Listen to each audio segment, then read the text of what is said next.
Hey guys, so this is the part 2 of how to make the saddle cross bag. Welcome back to my YouTube channel. My name is Blessing Anidi of Daffodil Craft. It's been a minute. This video has been long overdue, so do well to subscribe, like this video, leave an amazing comment. So in the part 1 where we did the pattern drafting and cutting, I did not show how to make this area of the bag, how to cut this part of the bag. So we'll be doing that now before we get into the sewing of the bag. So what you want to do is, this is the gusset. Gusset means the side of the bag. Just in case you're wondering why we're using another material, at the time I made the other tutorial, like 1 year ago or 11 months ago, I've lost some parts of the materials, like some parts I cut, so I had to recut another material to show you guys this tutorial. So you're going to measure the full length of the gusset, then times it by 2. So the full length is 24, times it by 2, we have 48, but I'm going to add 2 inches just for extra allowances. I always say add in 2 inches or at least 1 inch. So we're going to be measuring the 50 inches and cut it out. All right, so that's what we're going to do right now. So this is me just measuring the 50 inches. Then once you finish measuring, you are going to mark it and cut it out, which is the length. Take note that this part we are cutting now is the part where the pipe will be going into. All right, so to cut the width of the side, what you want to do is take the pipe you want to use and measure it, so that you will not fall short. Not that after cutting and sewing, you will not find out that the pipe cannot enter. So you're going to measure the pipe round. My pipe gave me 2 inches, but I need extra because after sewing, I'll still have to attach it to the main bag. So I have extra allowance. I made it 3 inches. So that was what I did. So now you're going to measure 3 inches for the width and 50 inches for the length. So I'll be cutting out 6 inches because I need 2 straps of this, one on one side and one on the other side of the bag. So after marking and measuring, what we have to do is connect the dots and then cut it out. Now that we have that all sorted out, we're going to be cutting the handle of the bag. So for the handle of the bag, I used the width of 1.5, that's 1.5. So I just cut out 3. Divided into 2 will be 1.5, 1.5. So this is what I have. Now, after cutting this out, you're going to mark to find out the midpoint. So I just used I folded my tape into 1.5 and it gave me 1. So that's the middle. So I'm going to mark out that middle. That's because I want my handle to have a V shape at the end. So after marking out that middle, you just do about 3 inches downwards. You're going to slant it and mark about 3 inches downwards on the right and on the left hand side. Once you're done marking, you're going to get your scissors and then trim that side out. So we're going to repeat same process on the other end of the bag, but this time you don't have to measure. Just pick up the side that you've already cut and use it to trace out the V shape and then just cut out. So after that, this part is actually not necessary.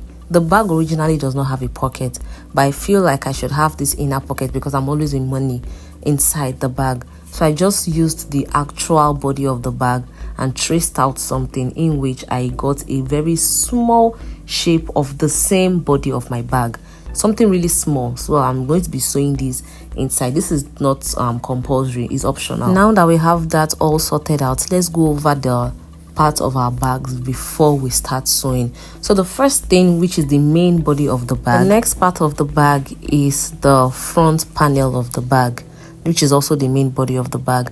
Next we have the flap. All right, so this will be going on the upper part. This is the part where we're going to be putting the magnet. So that's the flap of the bag, and your bag should look something like this when it's locked. That's after you finished designing and sewing everything. That's what it should look like. So the next thing we have is the pocket I talked about. So I'll be sewing this inside the bag just like so. Next we have the gusset, which is the side of the bag. So it's supposed to go round just like this. When sewing, this is how it's supposed to look like. So after the gusset, then we have the pipe, the one that goes into the piping. All right, so this is the pipe we are going to be using for this bag, and these are the materials we actually cut out. That is going to, as you can see, like I said earlier, during the cutting, you want to make sure there's extra space, so that after stitching you can attach it to the bag. And this is the handle of our bag. So I actually cut out 2 straps for the handle because I want it to be thick. So I'm going to be putting it together like so and sewing it, but you can do 1 if your material is thick enough. Depends on what you want. First, we're going to be starting with the handle of the bag. So we're going to put both of them together like this. Make sure they're aligned. Then take it to your sewing machine and sew a straight stitch from the top to the bottom, just like so. Now, mind you, after sewing, you might have something like this, like extras. Don't panic. Just pick up your scissors and cut that part out. Nobody is perfect. Your hand is not straight. Me self, my hand no straight finish. So that's how this part happened. So just trim out the excess and then continue with your work. I'm going to attach the little pocket I told you guys about. I'm going to be attaching it to the front panel of the bag.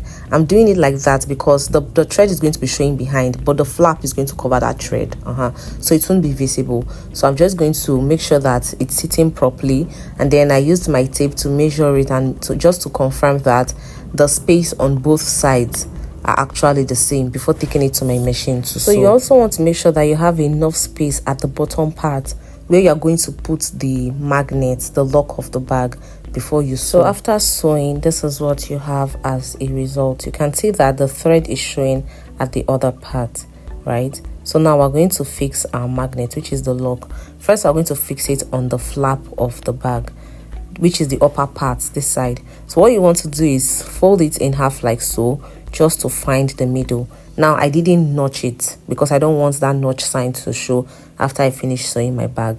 I just used the pen to mark the middle.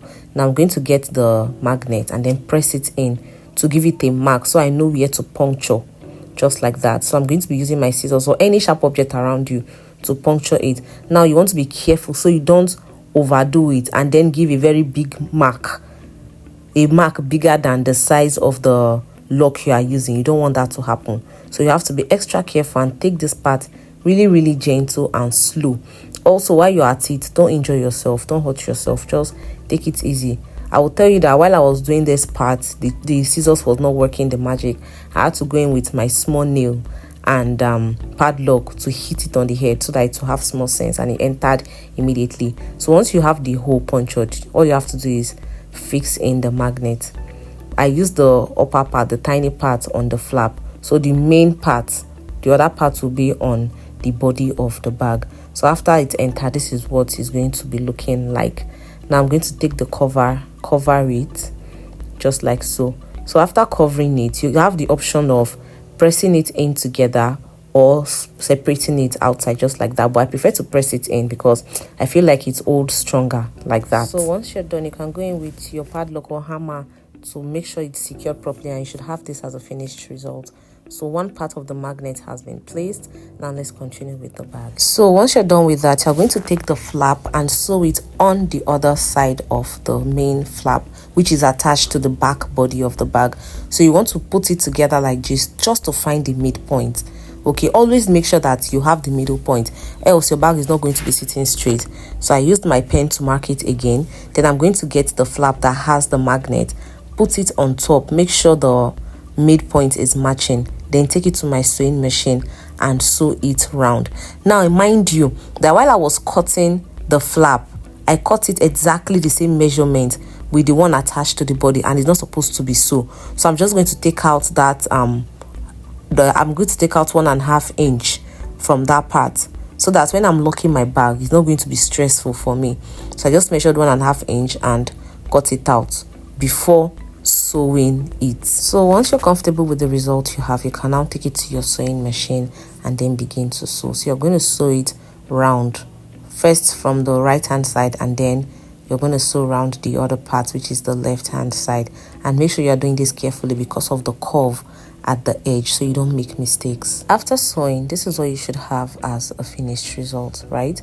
So this also serves as a pocket. You can use it to, hide something in there, or you can just simply sew the top stitch it to lock that part, but I prefer to just leave it the way it is. So now we have the body fully sewn, we have our pocket sewn. What we're going to do next is sew the gusset and the piping, but that will be coming in another video. Do well to subscribe to this channel, like this video, leave an amazing comment, and I want to apologize for staying away for too long.